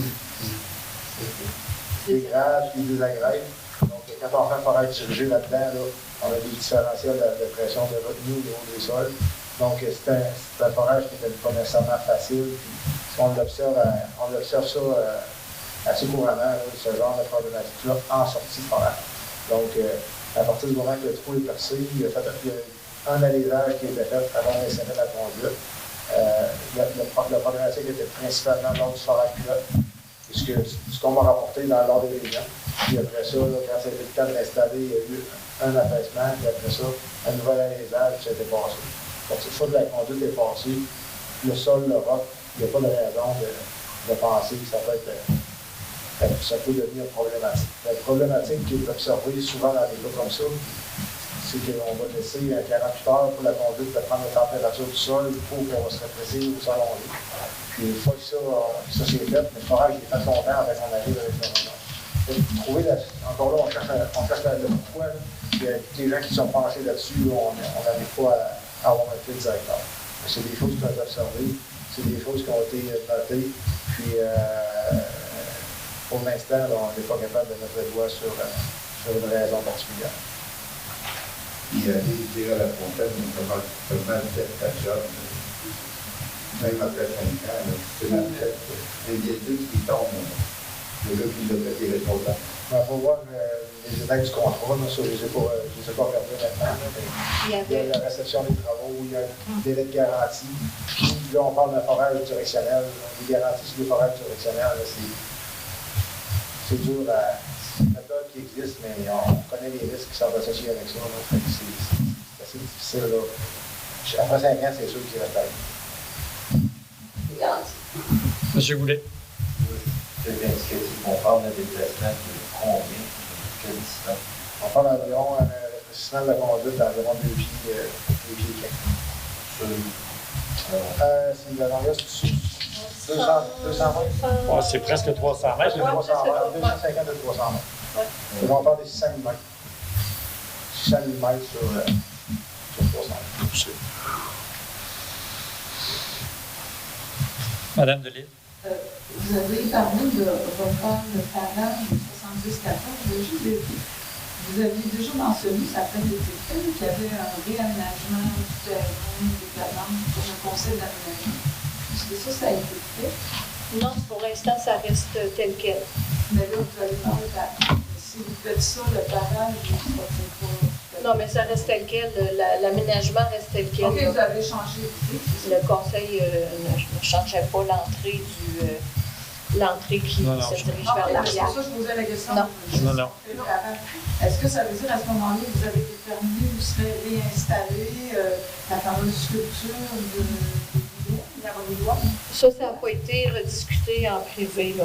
On a eu une réponse de la fabrique, mais ça n'a pas été rediscuté. On a eu une réponse de la fabrique? C'est ça, ça n'a pas été rediscuté en fabrique, en privé. OK, parce que ça serait plus au 70-14, c'est ça? Ça n'a pas été rediscuté. Nous, on avait demandé à la fabrique de pouvoir l'installer sur la citerne incendie qui est sur le terrain de la fabrique. En réalité, la piscine du Sacré-Cœur, c'est une statue. Puis, on attend toujours une réponse. Ou si on a eu une réponse, je ne suis pas au courant. Comme on dit, le mois d'août, c'est le mois des vacances pour certains. Mais l'idée, c'était de l'installer là en se disant, déjà, il y a une base de béton, c'est bien visible, les gens qui seraient sur le stationnement la verraient. Mais on attendait toujours la réponse de la fabrique. Monsieur Savard. Concernant le sondage, en plus, on disait que les services vont continuer à exister. On parlait de la piscine. Je voulais avoir quelques remarques au sujet de la piscine qui était fermée à peu près plus souvent. Énormément de remarques concernant la piscine et sur l'horaire du sauvetage. Mais ça, le problème qu'on a eu, c'est qu'on avait engagé une firme de sauvetage parce que justement, on avait déjà connu dans les années antérieures des problèmes de recruter des sauveteurs. Donc, on avait une firme, mais la firme n'a nullement respecté son contrat. On ne peut pas la changer. C'est d'y trouver. Parce que tout le monde a des problèmes, même la Ville de Québec, les autres ont fermé leurs piscines autant que nous. On a eu la chance d'avoir quelques personnes qui sont reconnues sauveteurs, qui travaillaient pour cet organisme-là ou d'autres, qui sont venus faire quelques temps pour nous dépanner, mais disons que la firme qu'on avait engagée, le sauveteur, n'a nullement respecté son contrat et il nous reste à finaliser l'entente. Parce que c'est bien beau. La prochaine, qu'est-ce qu'on fait? On change de film, on s'organise avec... Ben là, disons qu'on a déjà, donc on ne s'est pas encore engagé là-dessus, mais on a quand même déjà le nombre de 2 sauveteurs qui demeurent dans la municipalité, alors on va voir leur intérêt. Par la suite, on va prendre une décision, mais on n'a pas encore à savoir si on va s'occuper d'engager des sauveteurs ou si on passe encore par une firme qui donne une garantie meilleur. À Saint-Pierre, ils ont eu d'autres filles, je pense, et qu'il n'y a pas eu vraiment de problème. Je ne sais pas si c'est. Ils ont l'entreprise avec qui nous, on faisait affaire avant. Puis pourquoi vous n'avez pas? Parce qu'eux autres aussi ont eu des problèmes au courant de l'été. Parce qu'il me semblait qu'il y avait des résidents de Saint-Pierre qui avaient. Moins, ils ont eu moins de problèmes que nous, oui. Puis eux autres, ils ont mis certaines conditions dans leur contrat, mais comme M. le maire a dit, c'est quelque chose qui n'a pas été encore discuté en séance. Mais on est bien conscient du problème. Là. Surtout Ça pourrait être une solution. Oui, ça pourrait être un problème. Ben, c'est parce qu'on est allé vers une firme de sauveteurs parce qu'on avait un problème à recruter des. Puis, tu sais, c'est la personne appelle à 8 heures, ben là, je suis pas là.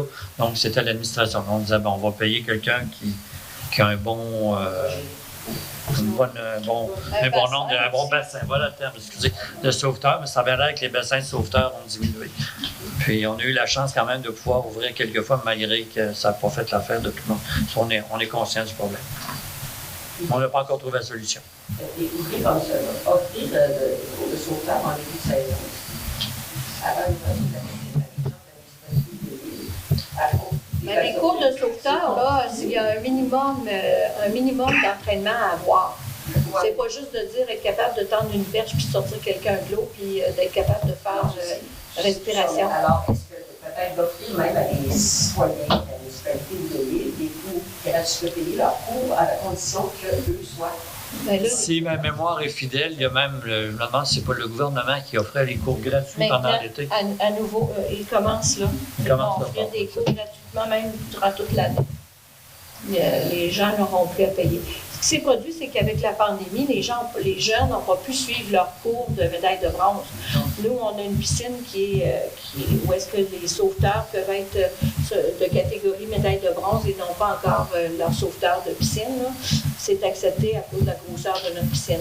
Mais même à ça, les jeunes n'ont pas pu prendre leur cours. Alors, on se retrouve. On est chanceux. On a eu Constance, qui est la sauveteur depuis plusieurs années, avec Olivier, qui, eux, ont comblé certaines plages qui étaient, mais c'est des gens qui ont d'autres emplois reliés à leur domaine d'études.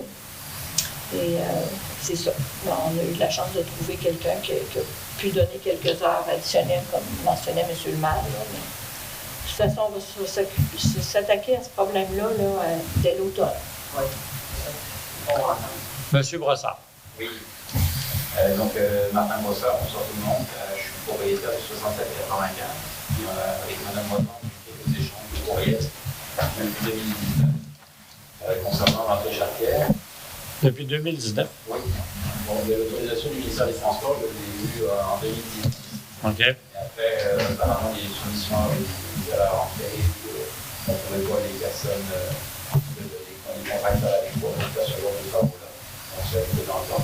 J'ai relancé à plusieurs reprises, on s'est réécrit la semaine dernière. Là, ça a été un petit peu plus vite.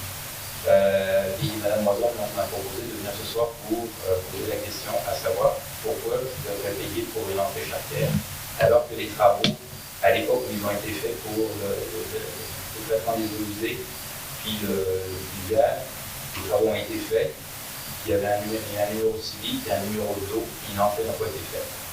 Ça aurait été l'idéal qu'elle soit faite à ce moment-là. Je comprends pas pourquoi elle n'a pas été faite à ce moment-là.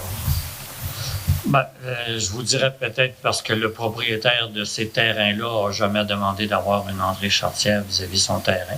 Parce que quand nous, on a fait le trottoir, on aura fait comme c'était avant. Il y a eu une demande qui était faite pour le lot voisin. Parce qu'on a fait une entrée chartière pour le... Ben, il y en avait une avant. Il y en avait une avant? Il y en avait déjà deux, bon. Parce qu'en fait, c'était deux terrains. Le deuxième terrain, qui était plus grand, a été scindé en deux, avec deux numéros civiques différents, deux lots différents. Donc à partir de ce moment-là, pas mon métier, mais ça m'aurait semblé logique que les responsables des travaux fassent une entrée chartière au moment où le trottoir a été refait. Là encore, de savoir que c'est au propriétaire de faire une demande pour une entrée chartière, ça peut paraître logique, sauf que chacun son métier, comme on dit. Moi, personnellement, j'aurais été propriétaire à ce moment-là. J'aurais peut-être pas, en tout cas, ça ne me serait pas forcément venu à l'idée de demander à la fontaine à l'époque de faire une entrée chartière, parce que pour moi, c'était comme logique qu'il y ait comme il y a un numéro civique, un numéro d'eau, qui est logique qu'il y ait une entrée. Est-ce qu'il y avait un numéro civique en 2016? Ça, on pourra. Ça, ce que je voudrais, nous allons le vérifier.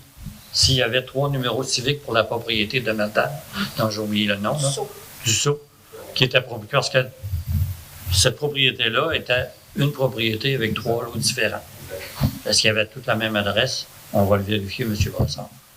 Peut-être que ça va faire réfléchir le conseil, mais s'il y avait un numéro civique, ben là, peut-être qu'on a une partie du tort de ne pas avoir mis une entrée. Tort ou pas, la seule chose, c'est que logiquement, même au passage des travaux, il y avait un numéro civique, à mon avis, comme je dis, je ne suis pas dans le domaine, mais à mon avis, logiquement, il aurait dû y avoir une entrée de chartière.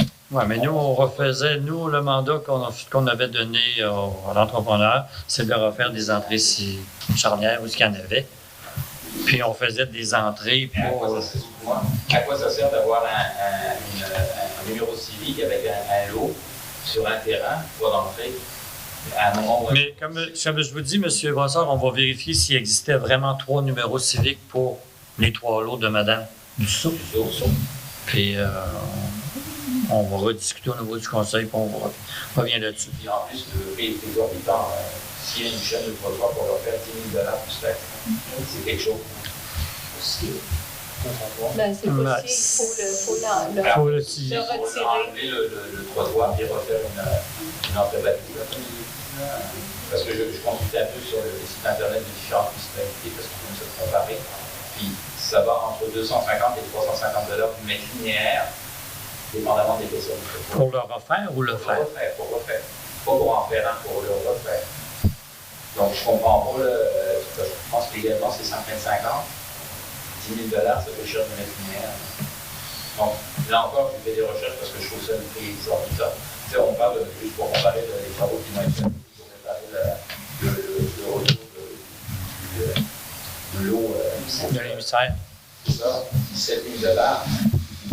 Soit 5 050, 10 000 $ plus taxe. L'autre, à mon avis, il y a beaucoup plus de... Il va travailler peut-être sur une distance de 5 mètres. Ouais. Mais il va investir du matériel. Puis Mais écoutez, on a passé une résolution comme de quoi on a octroyé un contrat. Si vous me dites d'attendre, on ne le fera pas. Moi, c'est sûr, vous demande d'attendre. C'est bon. Puis entre-temps, on va faire les vérifications au niveau s'il y avait 1, 2 ou 3 numéros civiques. Puis suite à ça, le conseil va en discuter. Monsieur Savard. Une question concernant l'article, est-ce qu'il y a eu une demande à plusieurs compagnies pour faire ça, ou on a donné ça à quelqu'un qu'on voulait bien mener? J'avoue que la compagnie, je ne la connais pas, mais... Moi, j'ai fait plusieurs demandes déjà pour ces meilleurs prix que j'ai reçus. Mais on avait fait des vérifications aussi pour tenter de faire scier le trottoir. Puis ça, c'est une des raisons pourquoi ça a été si long.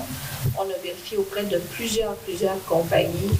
Je me suis informée à plusieurs personnes. On me disait appelle telle compagnie, appelle telle autre compagnie.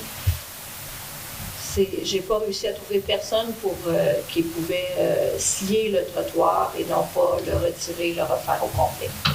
Tout le monde me dit on ne dispose, on ne peut pas faire ça. J'étais monsieur, je pourrais ça faire. Je suis d'accord. J'étais à la place de monsieur, je pourrais ça faire. Je dirais, peux-tu m'en occuper moi-même? Le trottoir appartient. Si monsieur veut trouver des prix, contacter d'autres municipalités, mais le trottoir, d'autres entrepreneurs, il est libre de le faire, mais le trottoir appartient à la municipalité. Alors, c'est la municipalité qui doit donner le contrat. Si vous avez un prix raisonnable pour son trottoir, peut-être que vous n'en prenez pas à un prix raisonnable. De toute façon, on va commencer par réduire ça doit être selon également les normes du ministère des Transports. Parce qu'il y a des normes, les trottoirs sont dans l'emprise du MTQ. Alors le MTQ, avant d'octroyer un droit de faire une entrée charretière, doit faire pose leur exigence. Et M. Brossard a déjà eu cette permission-là et les exigences sont notées. Mais comme je vous dis, on va discuter, voir s'il y avait des numéros civiques, si on décide, puis si jamais vous décidez de faire les travaux, puis vous trouvez un entrepreneur qui respecte toutes les normes du CNTQ, un prix moindre, ben, on octroiera le contrat à cette personne-là. Oui. On ne fera pas ça ce soir, là, mais on va faire ça avant la prochaine rencontre. Qui...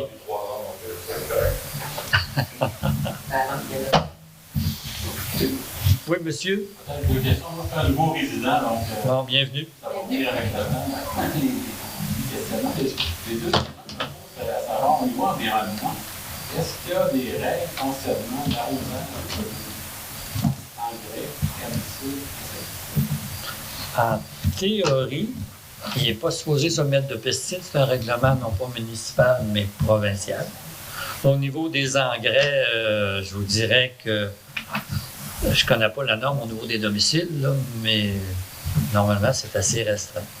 Mais si la personne décide de contaminer son puits, c'est son problème. Du voisin. Je ne peux pas vous dire, il n'y a pas de règlement municipal qui interdit la mise d'engrais. Au niveau provincial, il faudrait que nous fouillions. Je ne l'aimerais pas ces gens-là. Moi, je fais le travail au moins 3 fois par semaine, des nuits, je fais complètement. Je remarque, juste avoir les pelouses, des fois, on voit des petits échecs, on ne peut pas les empêcher, probablement, en vertu de la réglementation provinciale, mais on peut peut-être sensibiliser. Des fois, c'est juste une question de sensibilisation. Les gens font pour avoir une belle pelouse, je peux comprendre. Mais c'est pas tout le monde qui est sensible au fait que de mettre même une espèce de l'engrais, que ça peut affecter leur vie en tant que tel, leur vie, c'est le voisinage. Alors, je me dis, on a un journal, c'est un journal de vie. Oui, c'est ça. Est-ce qu'on pourrait avoir un article qui traite de ça pour sensibiliser les gens? Parce que moi, je pense que si les gens savaient comment ça se produit, ça fait quoi, ça se rend au plus, ne serait-ce même dans c'est encore pire parce qu'il y a des insecticides. Probablement que ça réduirait. On pourrait également peut-être encourager les gens. Moi, mon terrain, ça aménager au moment où on se parle. Et lorsque je vais aménager, moi, c'est certain que je n'utiliserai pas d'engrais, pas de pesticides. Le semis, pelouse, c'est déjà acheté, semences, pelouse et simplement du pain également. Ça, je vais attendre de le mais vous donnez peut-être des trucs comme ça aux gens pour les sensibiliser à cela. Non. C'est qui l'environnement? Monsieur. Mais même si je ne porte pas longtemps à expliquer quelqu'un pour rédiger l'article. Oui. Mais je pense que ça, moi qui m'agace un peu, on parlait de ma promenade, on fait une promenade dans une école la semaine passée. Alors, je trouve ça dommage. Mais ce que les gens vont dire, du moins les gens qui font de la fertilisation, ben, c'est biologique, c'est organique. Mais c'est pour ça que je veux parler à Verdure et ces compagnies-là. Je pense que c'est de sensibiliser. Oui, je suis d'accord avec vous. On est autour du lac Beauport. Là-bas, c'est pas pour les puits, c'est vraiment pour le lac. Puis, ils ont fait un mouvement de sensibilisation depuis une dizaine d'années. La majorité des gens ont recommencé à mettre de la verdure sur le bord de la rive d'hiver. Ont arrêté pour la plupart des gens semer du pet, ces choses-là. Puis le lac est moins affecté que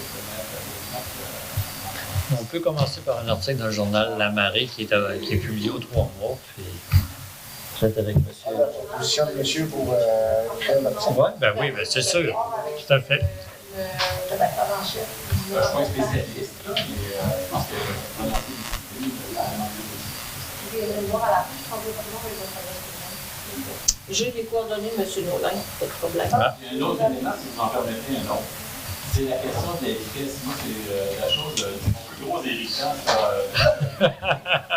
Alors, moi, j'habite dans une zone où on est dans la zone, c'est 50, mais à quelques mètres, c'est 80.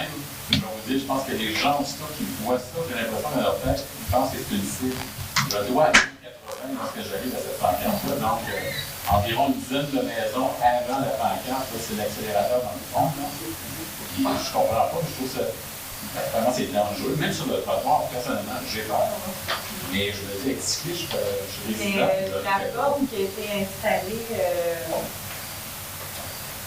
après le bistrot, là, vous avez mis vraiment dans le village. Oui, je pense qu'on est déplacé.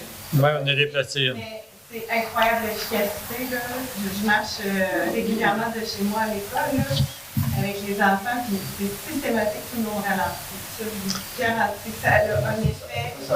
Ça marche. Quand elle était, disons, au début de la zone de 50, là, c'était non, les gens diminuaient, puis quand ils arrivaient peut-être ici, ils étaient peut-être rendus à 60, mais il y avait déjà pas mal diminué. Peut-être que... Là, ça fait toute une différence pour moi. Peut-être pour dans le cœur. Mais peut-être... À l'autre bout, par exemple, les gens ne l'aiment pas. Oui, mais là, on approche du secteur de l'école. Oui, je comprends. Mais est-ce qu'on peut quand même des permanents à quelques... Oui, bien, c'est sûr que là, on s'aperçoit des endroits. Là, moi, quand on l'a déménagé, on dit, ben, c'est pour protéger la zone de l'école. Puis là, vous voyez qu'il y a un effet pour la zone de l'école. D'ailleurs, on a pris l'autre qu'on avait mis dans la route des prêtres qui ne servait pas beaucoup, mais on voulait sensibiliser les gens que c'était à 70 pour un certain temps. Puis là, on l'a mis près de l'église. Puis là, ben, c'est sûr qu'elle n'est pas loin de la première. Mais peut-être que si on la retourne au même endroit du début de la zone de 50, mais ça ne réglera pas le problème des gens qui s'en vont en direction Est. Parce que quand on le voit, le 80, on est content. Hein? Non, mais ce que je dois dire, monsieur... Parce que quand je sors du bon, 60, 65, c'est le maximum. Ah, ben là, au moins, respecter un maximum. Mais moi, je demeure passer le moulin de Saint-Laurent. Fait que vous voyez la période où les gens qui salaire pour prendre le 80. Mais chez moi, là, c'est la première place qu'ils peuvent dépasser depuis très longtemps. Là. Alors, c'est de celui qui roule à 90 se fait dépasser par des gens à 120. Là. Mais c'est sûr que dans ce dossier-là, on parle souvent de la Sûreté du Québec. D'ailleurs, j'ai une rencontre la semaine prochaine. On leur rappelle toujours d'être présent, du moins des autobus scolaires, d'être présent pour vérifier les excès de vitesse. Mais comme la personne le dit, si on voit qu'il y en a un qui fonctionne, pourquoi ne pas en mettre plusieurs sur le territoire? Oh oui. Mais là, actuellement, il y en a 3, mais il y en a 2 qui pour la direction vers l'est, puis il y en a une vers la direction vers l'ouest. Mais aussi, d'échanger de place, c'est pas mauvais. Monsieur le maire, une des choses... Pardon? La zone qui commence à 80, c'est une zone qui est Dans le fond, c'est ça que j'ai ajouté, c'est une route qui appartient au ministère des Transports. C'est eux autres qui gèrent la vitesse. Puis on a fait bien des représentations avant, comme nous autres au conseil, mais on a eu des gens là-dessus. Il n'est pas question que le ministère bouge. Puis les mesures qu'on a été capable de mettre en place, c'est ces panneaux-là. Donc, si le stade compte ça, on peut faire des représentations. Ces panneaux-là sont juste dans le fond des 50. On n'a pas le droit de les mettre dans des zones en haut de 70. Puis, mais il faut dire là, qu'on est dans la prochaine mouture pour les radars pédagogiques près de l'école. Alors, ceux-là, on les a déplacés à cause de l'ouverture, le retour des classes, mais les 2 qui sont mobiles vont être déplacés. Et M. Brassard, pour répondre à votre question, même le ministère des Transports, celui qu'on a affiché, celui qui est permanent, n'est pas installé de façon légale selon les exigences du ministère des Transports. Ils ne nous ont pas forcé à le retirer, mais en fait, en ce moment, il n'est pas légal. Puis pour installer des afficheurs comme ça de façon légale, les coûts sont faramineux, en plus du coût d'achat de ces afficheurs-là. Parce qu'il est sur un poteau, totalement? Pardon? Le fait qu'il ne soit pas légal, c'est parce que c'est sur un poteau de bureau? Il faudrait qu'il soit sur un poteau comme un poteau spécifique pour ça? Oui, exactement. Puis l'emprise ne nous appartient pas. L'emprise appartient au ministère des Transports.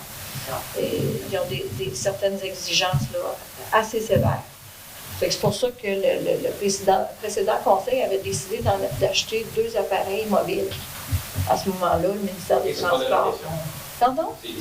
Ah oui, ça appartient à la municipalité avec les remords. Ah oui.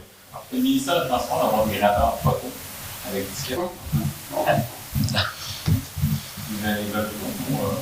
Ils veulent pas parce qu'il n'y a pas d'accident. En fait, c'est ça que il n'y a pas d'accident. Il n'y a pas d'accident. n'y a pas d'accident, il n'y a pas de mort. À mon avis, il doit y avoir des gens qui sont des enfants de l'avant-voiture, là. C'est dans les moments où les autoroutes du bord, les autoroutes 50, je sais pas si. Mais je dis ça, je connais pas les accidents. Je pense qu'il y avait une question en arrière de Mme Delisle tout à l'heure, non? OK. Oh! Une suggestion, Bon. Ah, est-ce que c'est la période de suggestion? Oui, c'est ça, va, allez-y. Madame la directrice dit qu'il y aurait l'ajout d'un nouveau... Les radars pédagogiques? Non, pas les jeux. Les radars pédagogiques, ça, c'est le 12 radars qu'on va avoir pour aller. L'année prochaine, par le ministère des Transports, on est dans la zone d'école. On est dans les carnets pour la 2023. Ce que le conseil avait. Moi, je ne sais pas de quoi il... Je pensais que c'était de ça qu'il parlait. Non, ça c'est bon. Mais pour les jeux, je voulais plus les jeux. Les jeux. Ah, les jeux. OK. Terrain de jeu. Ouais. J'aimerais ça qu'il soit pour les petits enfants. Parce que là, celui qui est là, j'ai des petits enfants petits. Ils deviendront grands. Il est dangereux. Celui-là, il est petit.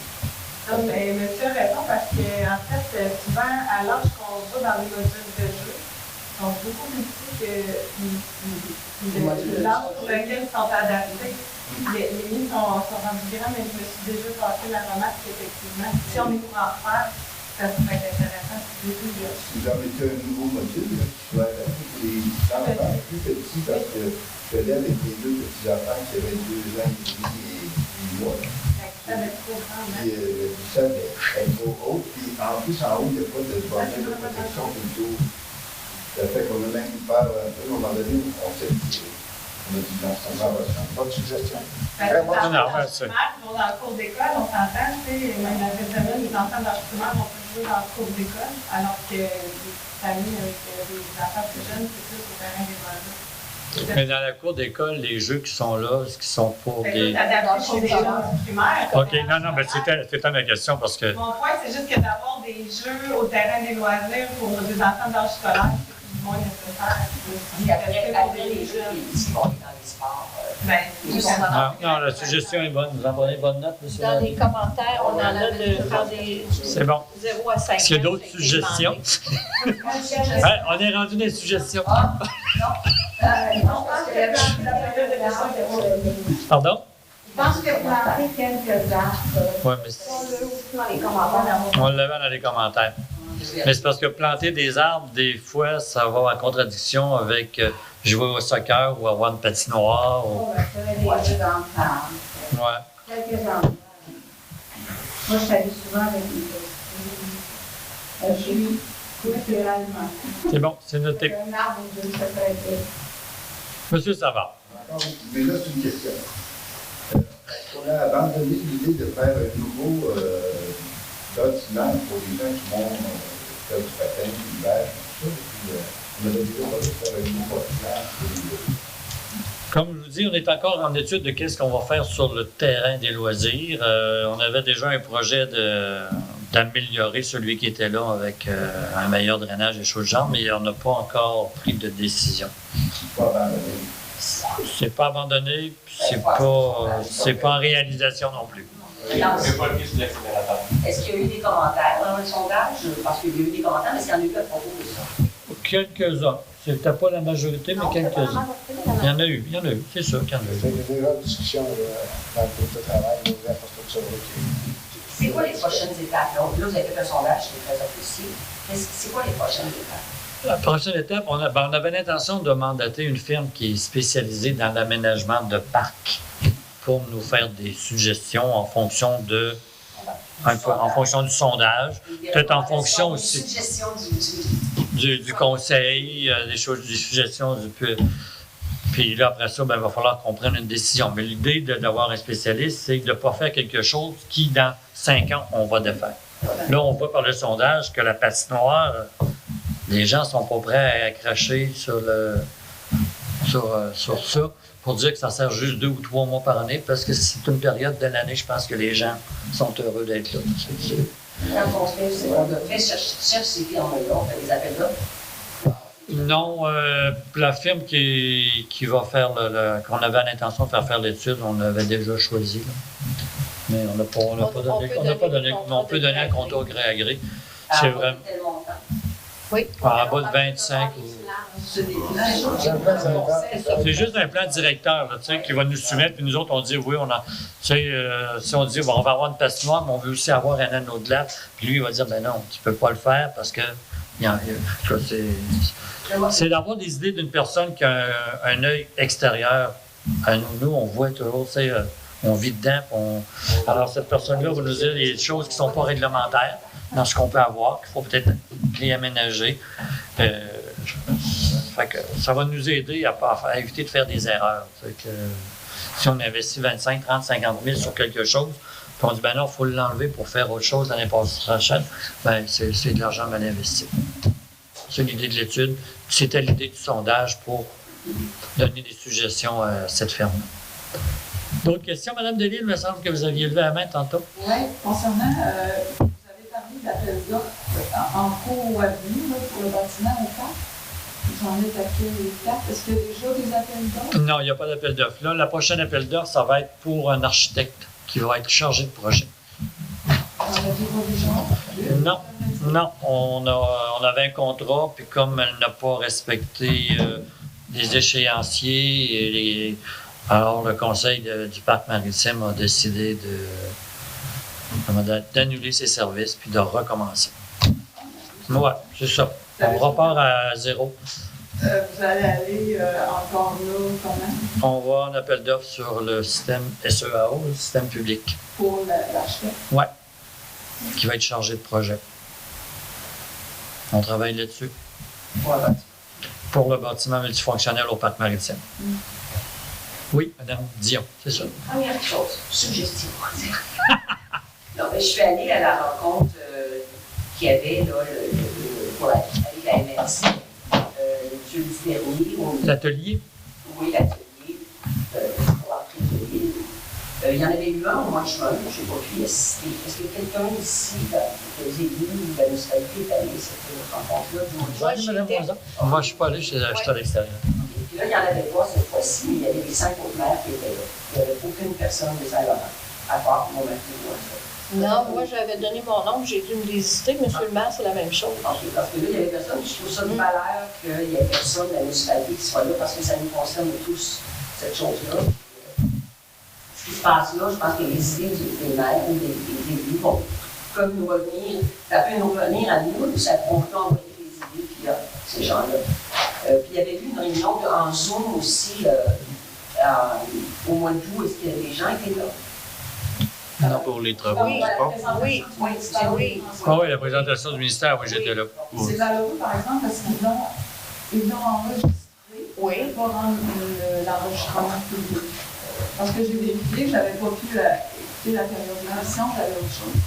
Puis on me dit que ça a été enregistré, mais pour des fins internes seulement. Ils sont un peu malheureux. C'est super intéressant, on a posé toutes les questions. Vous devriez peut-être vérifier par des pressions.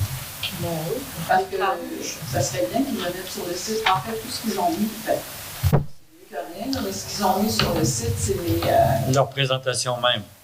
Mais pas oral, seulement les diapos, on va dire. OK. Puis quand j'ai vérifié, puis ils ont revérifié au ministère, puis on est revenu en disant que l'enregistrement n'était pas public. Uniquement pour les fins internes. Un peu bizarre. Oui. D'abord, merci pour les radars pédagogiques. Merci de les avoir déplacés, parce que Ceux-là, ce ne sont pas des radars pédagogiques. Ce sont des radars. Ce sont des afficheurs de vitesse. Ah, OK. Parce qu'on les appelle depuis quelques années des radars pédagogiques. Ouais. Non, mais pédagogiques, c'est parce qu'ils changent de limite de vitesse dans la période scolaire. Ce sont des radars pédagogiques qu'on aura. Maintenant, là, vous appelez ça des affichages. Oui, c'est des afficheurs de vitesse. C'est deux choses différentes. Oui, mais non, mais c'est parce qu'on a toujours parlé de radar pédagogique ici. C'est pour ça que je dis ça. J'ai mis ce nom-là. Merci. Merci de les avoir déplacés parce que j'aurais passé plusieurs fois sur la route à Guéfrette. Au début, je ne le voyais pas, puis je ne l'ai jamais vu de toute façon. Je pense que c'est pas lui qui avait causé le trafic. Mais je pense que le fait de les avoir rapprochés dans cette période-ci, c'est excellent. C'est vraiment excellent. De ce que j'ai compris de la dernière réunion, le suivi qui a été fait avec la NPQ, les radars pédagogiques sont installés pour l'entrée des classes l'an prochain.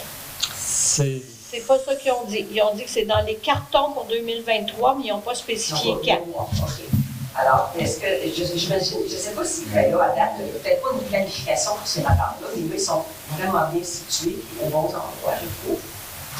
Mais quand il y en avait un au début du village, effectivement, il n'y a pas de voiture qui ralentissait. Ah, c'était automatique. C'était fantastique de voir ça, c'était extraordinaire. Malheureusement, on ne peut pas en mettre dans les zones de 80, c'est ça qui est malheureux. Je veux vous dire que c'était vraiment apprécié et espérant que ça va continuer, on va les laisser là le plus longtemps possible. La neige est pareille d'habitude. Non, c'est sûr qu'on va les enlever pendant l'hiver, là, mais ça ne veut pas dire qu'on ne les déplacera pas non plus, parce que comme on en a déjà un qui est au bureau de poste, bien, celui qui est là, on peut peut-être le remettre à l'entrée du village ou le mettre à l'autre partie. On peut, l'autre entrée du village, là, c'est d'avoir... C'est moins difficile à installer que les autres qui sont sur non, c'est plus difficile un peu, mais en tout cas, ah non, celui sur le poteau, on ne le déplacera pas, là, parce qu'il y a toute une orientation là, qui n'était pas évidente. Là. On parle de celui qui sont sur les roues, là, les mettre sur des terrains privés, parce que c'est des terrains privés, mais on essaie d'avoir des autorisations. Puis, si on les a, on va le faire. Mais on est bien conscient que les gens ralentissent. Vraiment. Tout de suite. Vous avez une rencontre avec la Sûreté du Québec? Oui. Est-ce que c'est une rencontre régulière que vous avez? C'est un comité au niveau de la MRC. On se voit peut-être aux 2 mois. Puis quand il y a eu l'histoire de l'avenue du Pape, là, je pense qu'à tous les 10 jours, on avait une rencontre team avec les gens de la Sûreté du Québec puis les ministères des Transports. Puis finalement, il n'y a eu aucun problème. Mais le comité dont vous parlez, c'est 6 maires? Non, le comité, c'est 4 maires. Ah, OK. On est seulement que 4 maires. Mais ça, la semaine prochaine, c'est ça? C'est ce comité-là? Oui. OK. C'est au niveau de la sécurité? C'est au niveau de la sécurité publique. Là, on a les rapports de l'agent au poste. Sergent Picard. Sergent Picard. On a le lieutenant qui est responsable des 4 postes, là, la voie. Arnois. Oui. Oui, ça change. La voie, c'était le parrain de la municipalité, puis il est changé. C'est Arnois maintenant? Non. Oui. C'est Arnois. Arnois, c'est le responsable. C'est le responsable de l'île d'Orléans, la côte de Beaupré, Charlevoix. Là. OK, puis celui qui est au Saint-Laurent? Chantal. Je ne l'ai jamais rencontré. En tout cas, on se rencontre là-dessus. Normalement, on met nos priorités. On s'entend sur les priorités, disons, les visites pour les lieux publics comme le parc maritime, le quai, la limite de vitesse, les heures scolaires. Est-ce que, suggestion, on pourrait leur rappeler aussi qu'il y a des zones à l'est et à l'ouest. Ça fait longtemps qu'on n'en voit pas de la police. Ça roule toujours, vous savez, à 120. Je sais pas, j'exagère en disant 120, mais... Je les ai vus hier, les policiers, en faisant le tour de ville dans le rond de 80. J'ai fait le tour de ville en moto hier, puis ils étaient là. À 2 endroits, puis même, je les ai vus du côté nord, dans le rond de 80. Quand j'ai fait le tour, ils étaient rendus ici, dans le rond de 80, à l'est du lac. On va leur quand même leur rappeler. On va leur répéter souvent parce que c'est ça. C'est parfait qu'ils soient dans le village. Mais je peux vous affirmer que c'est à Saint-Laurent qu'ils font le plus de patrouilles. Oui, parce que. Oui, mais ils font le plus de patrouilles à Saint-Laurent parce que c'est demandé beaucoup par le conseil et par les citoyens aussi. Ils le font.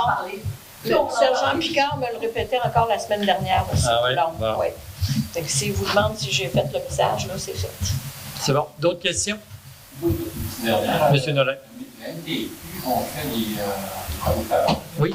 C'est encore actuellement. Et vous voir si ce qui est fait actuellement, ça s'arrête là ou il y a encore.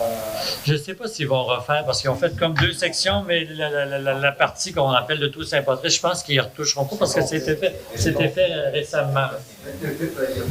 Ouais. Là, je pense que c'est pas mal terminé pour cette. Ah, ça a fait du bien. Ça a fait du bien. Êtes-vous au courant à l'avance de ce qu'ils ont comme programme? Ça, ils nous le disent normalement. Ils nous le disent au printemps. Ils nous disent au printemps qu'est-ce qu'ils vont faire. Maintenant, ils vont nous dire on refait 2 ponceaux dans la municipalité. Des fois, ils ne nous spécifient pas où. Là. Puis là, ils nous avaient dit qu'ils faisaient le pavage dans ce secteur-là. Mais à cause de la grève des ingénieurs du ministère des Transports qui a le dos large, là. Puis la pandémie, ben, au moins, ils l'ont fait. Le pont, ça va transport. Oui. Ah oui, le pont, l'entrée de la côte de l'île. Oui, la raison pour laquelle je pense aux cyclistes, là, les balayés à peu près fin juillet, en général, moi en tout cas mi-juillet, mais jamais avant ça. Le sable qui est défendu sur les trottoirs, c'est jamais arrivé avant la mi-juillet. Sur les trottoirs? Ben, Mais les trottoirs, normalement, c'est les responsabilités des municipalités. Non, mais le trottoir du pont. Ah, du pont. Ah, bien, vous savez, vous n'avez pas le droit de circuler sur le pont en vélo. Du monde en Oui, oui, mais c'est. C'est marché. Non, ouais, mais. Oui. OK, mais de toute façon, que ce soit à pied ou en vélo. Mais ça demande qu'il y ait quelqu'un qui ça comme ça. Les autres sorts, je comprends pas. je pense qu'on demande à vous. Il s'imagine qu'il y a le vent du sud-ouest ou du nord-est vers le. Ouais, c'est ça. Monsieur Savard, la dernière, Monsieur Savard. Tout ça, monsieur le maire, vous êtes au courant des choses que nous, on ne fait pas. Pensez-vous que le haut de la côte du pont, là, Ouais. Ouais.